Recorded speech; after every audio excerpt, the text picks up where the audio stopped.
Tapos nagbabadyang ulan. May bagyo ngayon dito sa Montreal. Hurricane.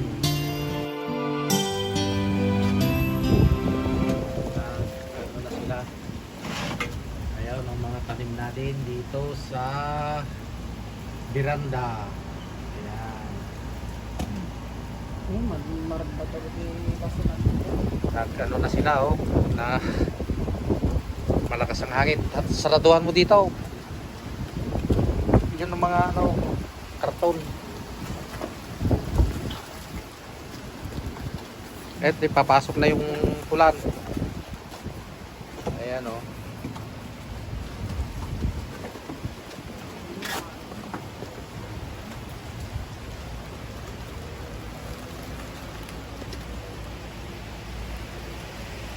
At update natin yung mga hydroponic tanim natin dito. Ayan na siya. Malalaki na rin sila, nabuhay din. Ayan.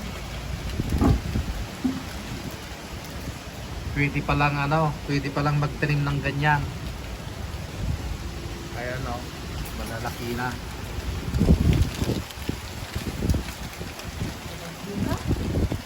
At ay ulan na, ulan na oh.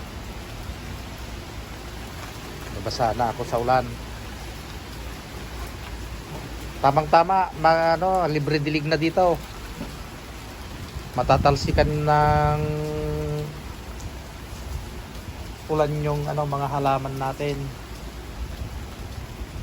Parang sa amin tikimat yan. At hanggang dito na lang tong update natin sa weather update saka mga tanim update. Yan.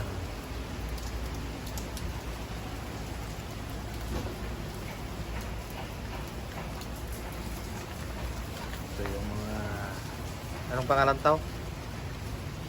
Parsley. Ha? Parsley. Ito parsley. At Basil. basil. Tapos lemongrass. Yan. Thyme. Thymes. At ito yung strawberry namin na palaging kinukutkot ng squirrel.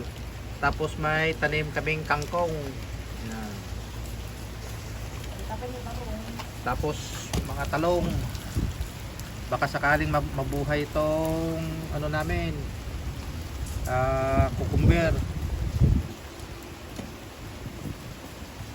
Ito pala yung ano, green peas.